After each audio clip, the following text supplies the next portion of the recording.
The Answer. Watch today's show live right now on the Income Store live video stream at 560theanswer.com. This is Chicago's Morning Answer with Dan Proft and Amy Jacobson on AM 560. The Answer.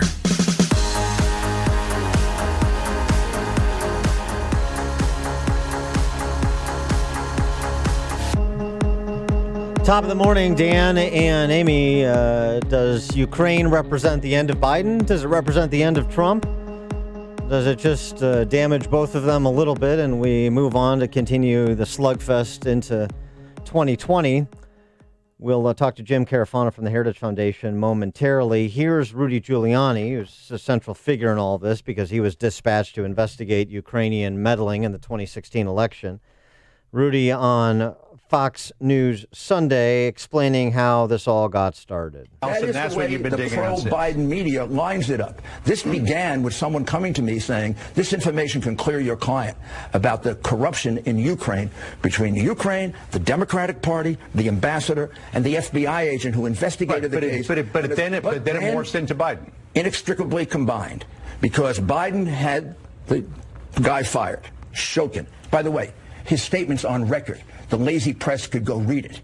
They don't have to listen to me. There are 3 videotapes of prosecutors on record, available on here, that nobody has covered for 5 months because this town protects Joe Biden. His family has been taking money from his public office for years. $1.5 billion from China when our vice president is supposed to be impartially and independently negotiating for us, and the kid, he takes him on Air Force Two to China. That was in 2013. Yeah, and the kid, unfortunately, is a drug addict. China didn't give $1.5 billion to his kid, Biden's kid, a recovering drug addict, Kerry's stepson, and Whitey Bulger's nephew. Ladies and gentlemen, go look at what the press has been covering up on you. Can you imagine? This is a company called Rosemont Seneca. Let me just come back if I could for a second. Whitey Bulger's nephew. Let me just stop for a second. $1.5 billion coming from China when our vice president. That Mayor, doesn't shock you? It's like a Karnak routine. Hunter Biden, Whitey Bulger's nephew, and John Kerry's stepson. What are 3? I mean, it's wild. It's a wild story. There's a lot of palace intrigue. There are a lot of players, but the bottom line, despite what Joe Biden protested to over the weekend, there are credible outlets that have reported on this, starting with Peter Schweitzer in his book Secret Empires.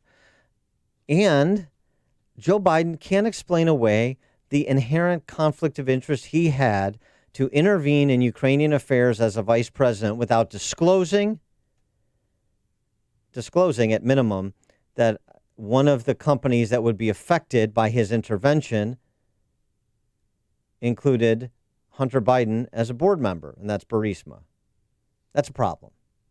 That's a problem. And he received was paid $83,000 a month for that position on the board, where he doesn't have any, past with energy companies or with natural gas or oil. He has no experience in the energy industry. He's on the board of Burisma. He has no experience in private equity, and he gets $1 billion plus from Chinese, and the Chinese in terms of investment in his private equity concern. Yeah, and we're supposed to believe that this has nothing to do with the fact that he's the son of the vice president. I mean, come on. To the extent that they're comparing this to Hillary's emails, go ahead, Chris Coons, compare it to Hillary's emails, and we'll compare the financing that Hunter Biden got to the Hillary Foundation, and then we'll just go through this whole charade again that one has nothing to do with the other, that influence wasn't being purchased. The points to this specious story are simple and easy and repeated over and over and over again. How does the Biden campaign, how do you and others react to that? The public being bludgeoned by these rumors, by this speculation, by these false stories here in these coming days? False stories. David, MSNBC. My gut reaction is, here we go again. In the 2016 campaign, President Trump repeated baseless allegations about Hillary's emails over and over and over, to the point where the average American, the average voter, couldn't really tell you what it was actually about and what the actual implications were, but they just had the vague impression that there was something inappropriate that might have happened. That is exactly what President Trump is trying to do here. That's what Rudy Giuliani is trying to do. And I hope that both the media and an informed electorate won't take the bait and simply repeat these baseless allegations. Chris Coons is just he's so full of it. It's just so tiresome. Oh, and of course, he's not going to get followed up on MSNBC. That's why he goes on MSNBC. Hey, Senator, I'm sorry. Vague notion that Hillary did something wrong? No, we don't. There's no vague notion. A private server, mishandling classified information. That's not me saying it, Senator. That was the sainted Jim Comey saying it when he invented the intent standard so that he could, at the same time, decry her professional conduct, but avoid having to prosecute her. So you want to compare this to the Hillary email situation? Go ahead and compare it. That's not going to turn out favorably for you. President Trump addressing the topic as well before he jetted off this weekend to visit with Indian Prime Minister Modi in Houston. But just so you understand, the conversation I had with the president of Ukraine was absolutely perfect. And people better find out who these people are that are trying to subvert our country, because here we go again. These are bad people. But the conversation I had with the president of Ukraine was absolutely a 10. It was perfect. Now, what you have to do is look at the corruption on the Democrat side. Take a look at how the whole witch hunt started. Now they want to try and start another witch hunt, but unfortunately this one is reverting now to Joe Biden, because he's done some very bad things. And I'm not even looking to hurt him, to be honest. He needs all the help he can get. I'm not looking to hurt him. I'm not looking to hurt his family. But the corruption and what he said is a terrible thing. And I think his campaign is over. I mean, this puts a nail in the coffin. I know Elizabeth Warren, excuse me. She's up right now in Iowa above him. But I think that once Democrats wake up, they're going to realize favoritism, political paybacks. That's what all this is about. Well, it'll be interesting to see. I don't trust him. It'll be interesting to see if they don't believe that he can win, that this will be 2016 redux, because you're going to have a lot of people. You just heard politicians over the weekend flacking for him, trying to turn this on Trump, invoking impeachment yet again on yet another issue. And so will Joe Biden have enough friends running enough interference for him to survive? It's a good question.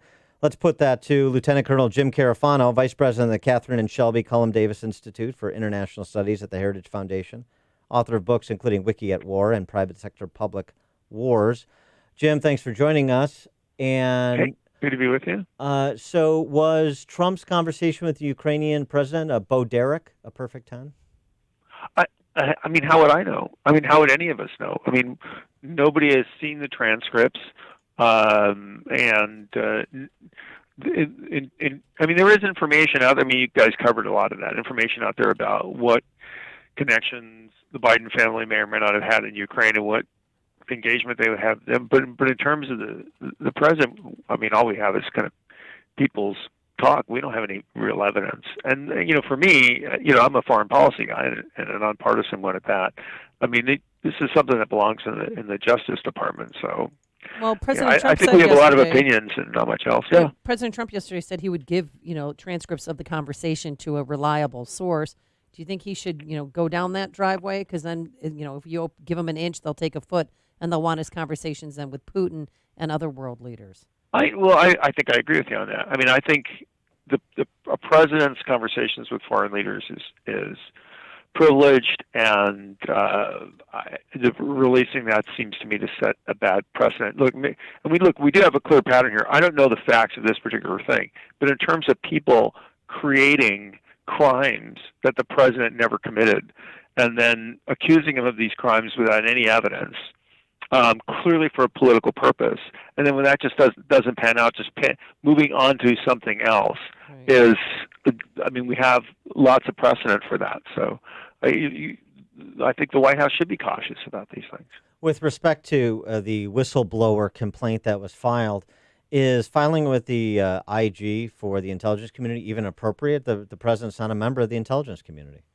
Again, I think, the two things, the facts that materially bear on the case, right? The content of the president's conversation and the claims that were lodged against it. we don't have any factual basis for any of that other than what people are blah-blahing. I'm not even sure it's a legitimate whistleblower complaint. I don't know. I don't know the nature of the complaint. I haven't seen it. Whether it's actually related to the president or not, I don't know that either. So all this is pure speculation, unless you've actually seen the documents related to the whistleblower complaint and the contents of the president's conversation. I mean, how could you know this? Well, it's weird because the Inspector General's office said that the whistleblower's complaint was credible and urgent. Yeah, in relation to what? Yeah. And you've got. I mean, I don't know. And it's very unusual for an Inspector General, other than for an Inspector General to give out the details of an ongoing investigation is kind of a bit of a head scratcher. That's just not normally done. Well, and also too, I mean, you've got the acting DNI McGuire who's supposed to be on the Hill this week. Well, what exactly is he going to say? I mean, is this going to be another one of these where I can't talk about this and I can't confirm that? I mean, I don't know how much light he's going to shed by appearing in public. Right. Nothing would be more. I mean, we have Inspector General. Some of them are established by Congress. Some of them are not. But the function of Inspector General is an independent investigatory authority inside an agency, and they do two things normally. They report to the head of the agency, this is what we found, and they report to the Congress, this is what we found. And they do that after they've completed the results of their investigation. So to me, all this seems really premature. And listen, let's be honest, all the stuff around it, it's all political, right? It's not based on the merit of any facts because there aren't any facts. But then you have President Trump meeting Szalinski on Wednesday in New York. I mean, do you think President Trump would say, hey, tell him about the conversation that we had? Yeah, that sounds very That's what I'm worried about. I mean, you got a former reality TV star and a former comedian meeting together on Wednesday at the UN. Well, the bar is first of all, well, what if this is true? Well, the way it works is first you establish that it is true, and then there's a whole series of other questions. So, we are literally in a space just speculating about stuff, but it's all politics. Look, we're in silly season, and this is what you do in silly season. Everything is a crisis. The facts surrounding Joe Biden, those are less unclear. Right, there are actual facts there. Right, people can look at and make any kind of conclusions they want. His dispatched. He's dispatched by the Obama administration to Ukraine, and he's interceding in some way. Assume it's all in the up and up. He wants to get rid of this prosecutor Chauvin. Other people are complaining about him, not just the U.S., but they're saying he's not doing enough about corruption in Ukraine. He's corrupt, whatever. Mm-hmm. Let's say it's all true. His duty to disclose that an intervention with respect to that prosecutor who's got an open case against the company in which his son is on the board, if he doesn't disclose that, then he's not disclosing a conflict, isn't he? I don't know. I'm not a lawyer, and that's an ethics issue. So one is you'd have to get somebody who would have to look at the ethics requirements for that White House and what kind of disclosure was appropriate, and then get a lawyer to comment on that. Well, let me ask you another question. This John Solomon reporting back in March. This is not the first instance that people have been paying attention to this. It's just been mainstream thanks to the Democrats, frankly. Really? But John Solomon talking about the Anti-Corruption Action Center that's based in Ukraine, that's funded in part by George Soros. He details Charge d'Affaires George Kent, who is an American Foreign Service officer in Kiev, as well as the U.S. ambassador to Ukraine during the Obama administration, interceding, allegedly giving Yuri Lutsenko, the prosecutor general at the time, a list of people whom should not be prosecuted. Is it unusual, if this is true, is it unusual for American Foreign Service officers to be intervening in a foreign country, and telling local prosecutors who they should and should not look at? Well, here's what all I can say is having, I was in Ukraine after that period, and I'm really familiar with Ukrainian affairs. So a lot of wacky stuff was going on. It was kind of the Wild West. You had this. anyone would be lying if they didn't say there was a ton of corruption. Yes, the embassy and the State Department were constantly engaging with the government and giving advice and telling them what to do. And I didn't find all of that horribly helpful and constructive. And I do think the administration put their finger on the scale, particularly in regard to supporting many pro-Soros groups, not just in Ukraine, but in Hungary and other places. And you could argue, well, they were just defending American companies and Americans or whatever. But you could also argue that they're playing domestic politics out overseas. And I definitely think that during the Obama years, they were definitely playing domestic politics in Central Europe.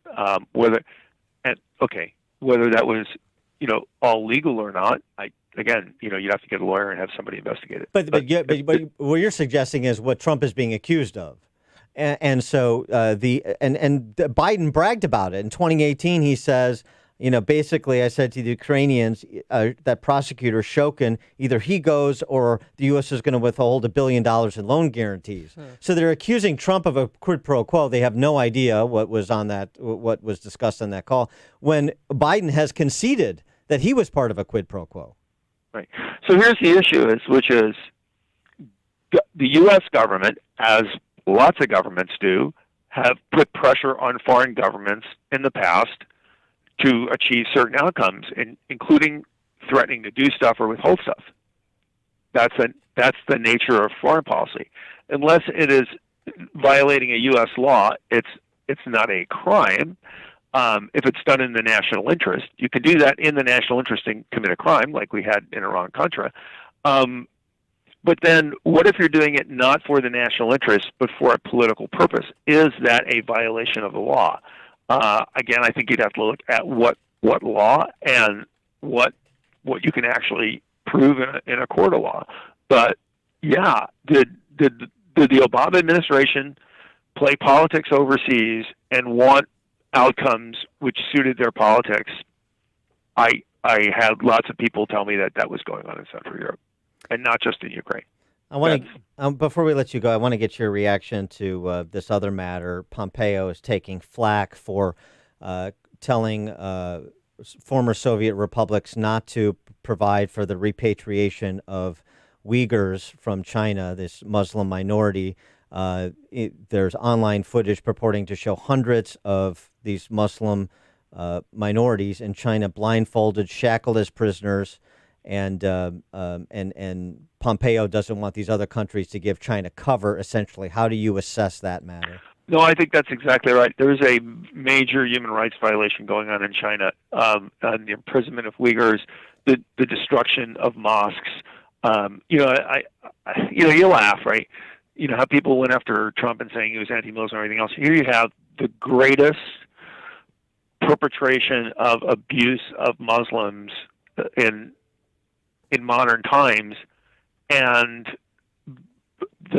Trump's critics are just blind to it. And the administration is one of the few countries around the world that's leading the campaign to protect the rights of these people. That is, I mean, we're just one step from. I mean, they're doing everything, but I mean, every abuse you could possibly imagine, other than just taking their life. It's just unbelievable, and the world's just kind of yawning.